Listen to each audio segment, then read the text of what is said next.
25 ways to ruin your friendships in Minecraft. While Minecraft can be a tool for friendship, anyone who's played it long enough knows that it can just as easily be a weapon. So if you're looking to get back at your friends, then these are the best ways to take them down a peg. And hey, the YouTube pig beat me that you can't subscribe to the channel before it reaches the carrot. So to prove them wrong, rush to that red button down below.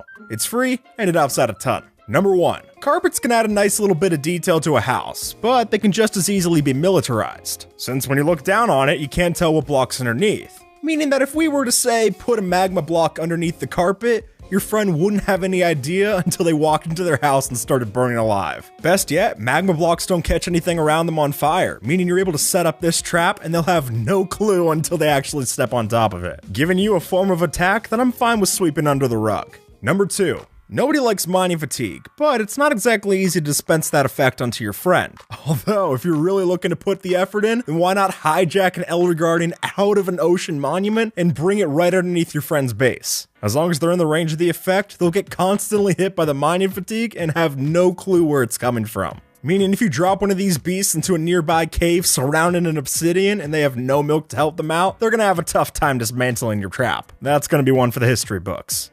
Number 3. Cobwebs down in the mines are annoying enough, but if you fill up your friend's house with them, then they're sure to get a little angry. The beautiful thing is that even if they have the proper tool to get rid of cobwebs, by the nature of the beast, it's still gonna take them so long to get rid of all of them. So if you take the time to fill out every nook and cranny in their house, you're basically guaranteeing they have an afternoon of cleanup. But hey, for what it's worth, it's not a destructive prank and it really doesn't have any long-term effects. Just tell them that you were installing some extra insulation, I'm sure they'll be happy with it. Number 4. In survival Minecraft, valuables like diamond and netherite are the name of the game. So if your friend's careless enough to put it into regular storage instead of an ender chest, then why not teach them a little lesson? Look, if they're out in the open, they're practically begging to get stolen.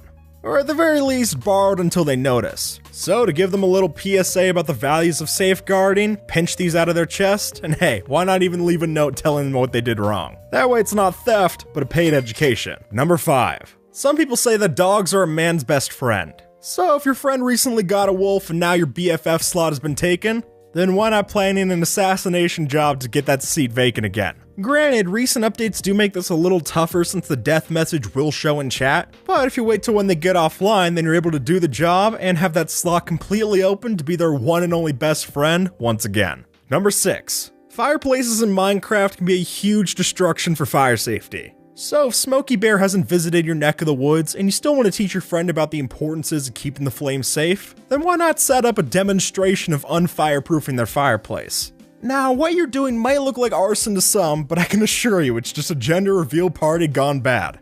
And if your friend asks what happened, just tell them, don't worry, it's a boy. Number 7. If you find that your friend's been getting a little too cocky about their building skills, here's how to get back at them. Now, lucky for us, Minecraft doesn't have zoning laws, which means that a simple way to devalue their pretty house is to build the complete opposite right next to it. By throwing together a mix of dirt pillars and all kinds of junk right next door, you'll give them quite the sight to see out their windows. And most importantly, make sure they don't go and tear it down without your permission. After all, that'd be griefing, and last I checked, that's definitely not a cool thing to do.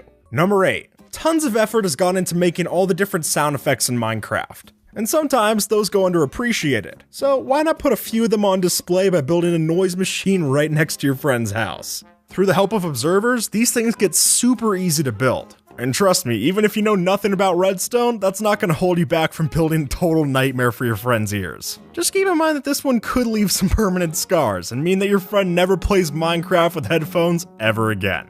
Number 9. To maintain a good farm in Minecraft, you gotta keep a strict routine. So if you want to throw off your farmhand friend's rotation, then all you gotta do is harvest their crops without sharing or replanting any of the goods. By doing this, you can very well force them back to square one on their farm. Or at the very least, you'll have made them waste a cycle of waiting, which I think none of us want to go through again. So while they're lamenting about their lost harvest, you'll be able to talk about the greatest yield you've had in your life. Number 10. Sleeping is infinitely more critical in survival multiplayer servers than it is in single player, and that's all thanks to the Phantom. Since these things can spawn to harm any of the players, not just the one who has insomnia, if you decide to take a couple of nights without sleeping or AFKing at a farm without being out of bed, you're probably about to drive your friend crazy. Especially if they're trying to explore while you've got a roof over your head to keep you safe. So if you want to force the server owner to download a sleep vote plugin, this is definitely a way to show the proof of concept to them. Number 11. Trapping your friend in Minecraft is a good idea, but most of the time it's pretty easy to escape.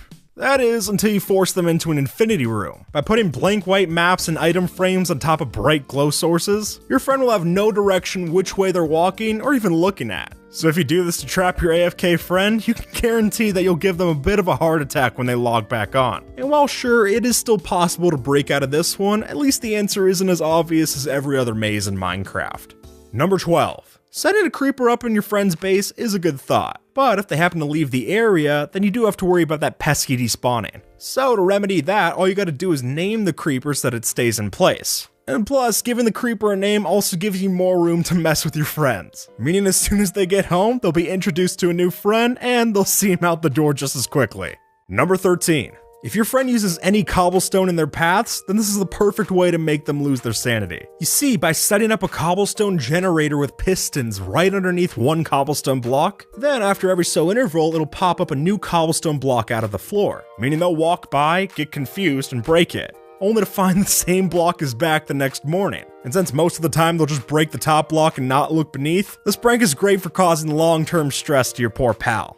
Number 14. If blowing up your friend's house seems like a good idea but you don't want dirt on your hands, then here's how to get away clean. Because as you can see, it wasn't you that caused all those holes, it was just a bunch of creepers. And of course, since you didn't have the blocks, you didn't happen to fill them in. Any of them. And trust me, after a while of these creeper holes stacking up, they're gonna hope that one day you step a little too close to that creeper and both of their problems wash away in an instant. Number 15. If you're jealous of your friend's set of armor, but you're not looking to jump to stealing just yet, then there's a different way to make it disappear, and of course, that's Curse of Vanishing. By adding one of these evil books to each piece of their armor, you're pretty much guaranteeing that they won't wear it out anymore. Because if you run the risk of the armor disappearing upon death, then even the best netherite can seem like a complete dud. And best yet, even if the armor does disappear, then it's not your fault, you were just trying out a new enchantment. Number 16. Curse of Binding is already an annoying enchantment to have on armor, but where it really does the most damage is if you put Curse of Binding onto a carved pumpkin and then dispense it onto your friend. Obviously, this option doesn't have any durability, so for as long as they're alive, they're gonna have a big dumb pumpkin on their head clogging their vision. So add a dispenser next to a pressure plate they often use, and you'll be able to launch this onto their head with them having no idea how to get it off. And also, no idea how to really see. Number 17. Wooden bases lend themselves so well to being disrupted, but a casual way to get on your friend's bad list might just be by stripping the logs accidentally in their builds. The good thing about this is that it's easy to write off as a mistake, but it definitely still leaves hideous blotches in your friend's block palette. Meaning with just a couple misclicks, you can just as easily have them spending their time having to fix your errors. Number 18. Resource packs can be such a huge help in Minecraft, but if you're more in touch with the dark side, they can just as easily be used as tools of mischief. Like say for example, you give your friend this texture pack that makes all diamond ore look like stone. That way, when they head down into the mines, they just think they're the most unlucky person alive, while at the same time, they're just leaving all of these diamonds in their wake. Meaning at that point, you can just fall into the mines after they're done and pick up all the diamonds that they left behind. After all, they did all the heavy lifting, it'd be a shame if it went to waste.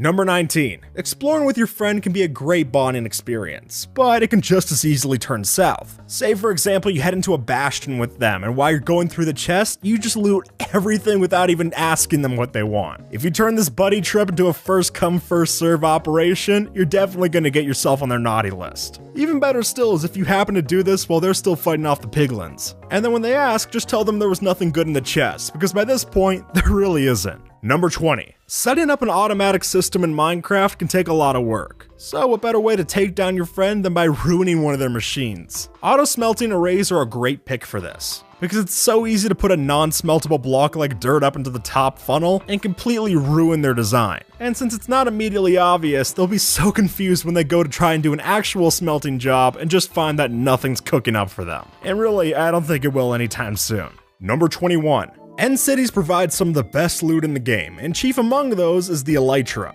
So it'd be particularly cruel if you were to loot every end city around your spawn and leave no elytra for your friend to find. And the most evil part about it is that it gets easier to get more elytra when you have an elytra, since you can just fly around the end and look out for the cities. I've played on some servers where I can go 10,000 blocks and there's still not an elytra in sight. It definitely got me putting some of my friends on a list. Number 22. Using water to fall from great heights is a great idea. Although if you find your servers going through a drought, then just by picking up the water at the bottom of one of these fall-breaking chutes, you can completely ruin your friend's legs. And since there's a very good chance they didn't look before they leap and now they can't react, this prank has very good odds of turning into a hit job. And personally, my favorite to do here is to replace the water with some other kind of blue block. That way, even if they do look down the hole, they're not going to be able to tell that it's not water until way too late. Number 23. Clearly, Minecraft doesn't obey the laws of physics. But even if the game doesn't, there's a certain expectation that you should. Which is why if you go around leaving floating trees everywhere around your friend's base, you're sure to force the neat freaks to blow a lid. Just keep in mind that if you do this, get ready for all the lectures that come with it. Because obviously, they're not going to see "I just needed one log" as a logical defense. Especially when it leads to such an eyesore. Number 24. Storage organization is one of the less glamorous parts of Minecraft.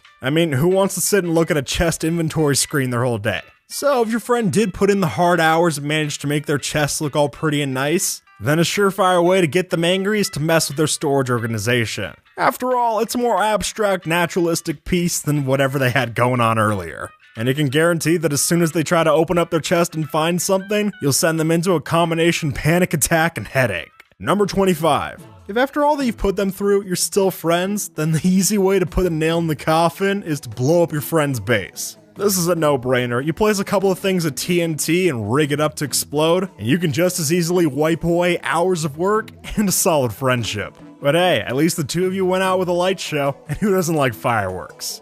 And with that, folks, make sure to ruin that red sub button below, and have a good one, alright?